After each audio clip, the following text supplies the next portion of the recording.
selamat pagi. Namo Buddhaya, salam sejahtera untuk kita semua. Perkenalkan, saya Felda dari kelas 12 KL1.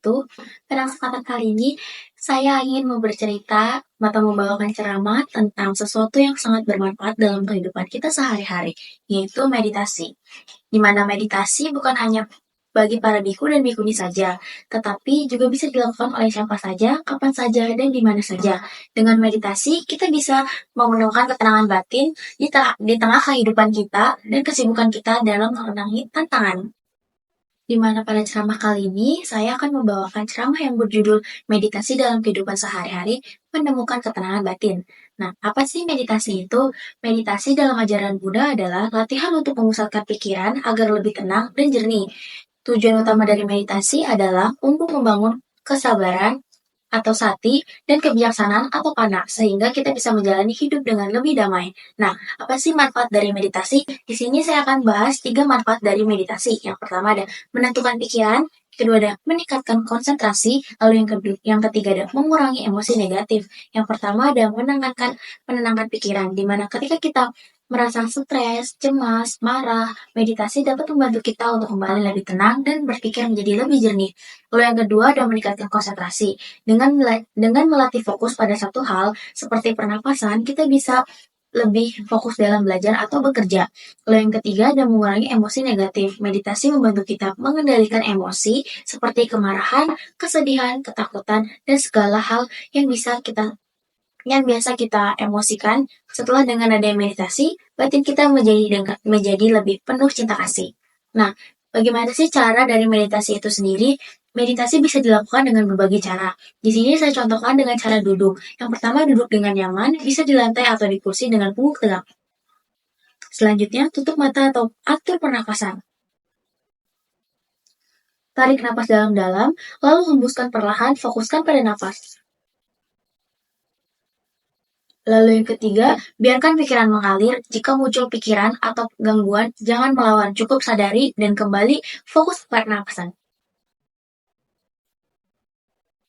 Nah, selanjutnya adalah lakukan dengan rutin. Mulailah dengan 5-10 menit per hari, lalu tingkatkan sesering waktu.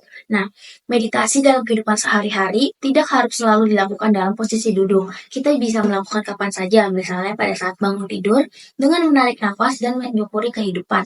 Lalu yang kedua, saat berjalan, dengan merasakan setiap kaki atau setiap langkah ketika kita berjalan.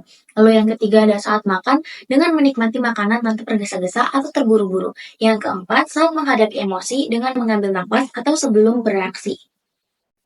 Nah, meditasi kalau diperhatikan adalah cara untuk membawa batin seseorang ke masa saat ini dan masa sekarang. Adalah cara agar batin tidak berkeliaran ke masa lampau ataupun yang akan datang. Dan walaupun meditasi adalah cara membawa batin ke saat ini dan sekarang, itu pun juga tidak cukup hanya sekadar sadar terhadap apa yang sekarang sedang terjadi. Sadar terhadap kekinian, tetapi juga tidak terserat oleh kemelekatan yang akan datang dan tidak melekati yang tengah dipraktikkan yang akan datang. Nah, seseorang sedang membersihkan yang lampau. Mengapa ia sedang membersihkan yang lampau? Karena sesungguhnya apa yang sekarang sedang terjadi, apa yang sekarang kita alami, itu muncul dari sebab-sebab yang lampau. Jadi, yang sekarang kita alami, ini kita merasa menderita, kita merasa bahagia, kita merasa suka, kita merasa biasa-biasa saja, apapun yang sekarang kita alami, itu adalah hasil dari kondisi-kondisi yang lampau, atau kondisi-kondisi yang sudah berlalu. Nah, sehingga kita sadar mengalami apa yang sekarang terjadi saat ini dan sekarang seperti kita sedang membersihkan yang lampau. Dan sesungguhnya yang akan datang itu senantiasa terisi ketika kita selalu memunculkan sebab-sebab di saat ini. Sebab-sebab adalah reaksi-reaksi pikiran, suka dan tidak suka adalah reaksi-reaksi pikiran. Ketika muncul suka, pasti akan ada keberlanjutan di masa mendatang. Ketika muncul duka, maka ketidaksukaan juga pasti akan ada berkelanjutan di masa mendatang. Ketika muncul reaksi-reaksi pikiran, pasti akan datang terus tetap terisi. Tetapi kita dalam bermeditasi, kita melatih diri kita atau batin kita untuk sekedar mengerti, melatih batin tidak tersesat oleh suka dan tidak suka terseret oleh kemelekatan-kemelekatan lainnya. Nah, sehingga dalam praktik meditasi yang diperhatikan ini sebenarnya kita ketika seseorang melihat ke dalam batinnya, masing-masing ia akan melihat betapa sulitnya untuk bisa membawa batin menjadi damai, sangat sulit karena membutuhkan sebuah latihan, membutuhkan sebuah keseriusan, karena kalau tidak serius, tidak betul-betul tekun, yang akan kembali kepada habit yang lama atau terus diombang-ambing oleh suka dan tidak suka. Nah, maka dalam meditasi ini, kalau kita boleh mengatakan, dalam meditasi ini kita masih jauh tuh bangun, tetapi di satu sisi sudah ada pelajaran dan pembelajaran di mana memang yang namanya hidup itu sebenarnya penderitaan. Itu awal yang sangat dipahami atau sesuatu yang akan mulai dipahami bahwa hidup itu penderitaan. Jadi, dengan kita diam melihat apa yang sedang terjadi, di situ kita sudah diharapkan pada fakta bahwa hidup memang penderitaan. Dan terlihat dari penderitaan yang paling kasar nanti sampai penderitaan yang paling halus.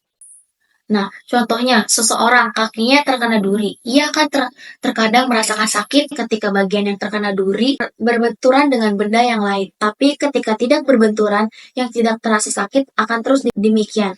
Hanya kemudian ketika duduk, diam, nah ia akan melihat apa yang terjadi, penyebab kenapa kakinya sakit.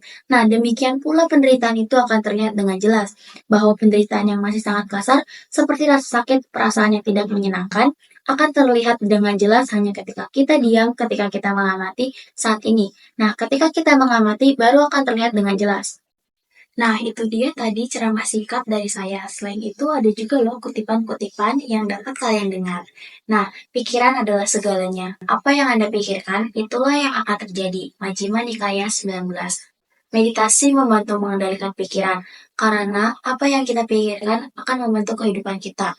Lalu ada yang kedua, ketika seseorang dengan tekun bermeditasi, ia akan terbebas dari kekotoran batin dan mencapai kebijaksanaan sejati. Anggutara Nikaya 3102. Meditasi bukan hanya sekedar menenangkan pikiran, tetapi juga membuka jalan menuju pencerahan. Nah, apa sih manfaat dari meditasi? Manfaat meditasi dalam kehidupan saya setelah saya praktekkan adalah saya mendapatkan manfaat dengan lebih tenang dan tidak mudah marah. Ketika sebelum meditasi, saya mudah terpancing emosi. Ketika ada masalah, saya selalu terburu-buru atau tergesa-gesa. Nah, setelah rutin bermeditasi, saya lebih mampu mengendalikan diri. Ketika ada hal yang mengganggu, saya menarik nafas dan menyadarinya. Selanjutnya, merespon dengan lebih tenang. Lalu yang kedua, tidur saya menjadi lebih tenang dan lebih nyenyak. Salah satu perubahan terbesar yang saya rasakan adalah tidur menjadi lebih baik. Sebelum meditasi, saya sering terbangun tengah malam karena pikiran saya terus berputar. Sekarang sebelum tidur, saya bermeditasi selama beberapa menit. Dan itu membantu saya merasa lebih rileks dan tidur menjadi lebih nyenyak. Nah, mari kita mulai bermeditasi dalam kehidupan sehari-hari agar hati kita selalu tenang dan bahagia. Terima kasih atas perhatian kalian, atas perhatian semuanya yang sudah menyaksikan video saya. Semoga kita semua selalu dalam ketenangan dan kebijaksanaan. Ceramah ini sederhana, relevan dengan kehidupan modern, dan mudah dipraktikkan. Sekian ceramah yang dapat saya sampaikan pada kesempatan pagi ini. Semoga bermanfaat dan dapat dipahami oleh kita semua. Selamat pagi, saya Felda mengucapkan terima kasih. Namo Buddhaya.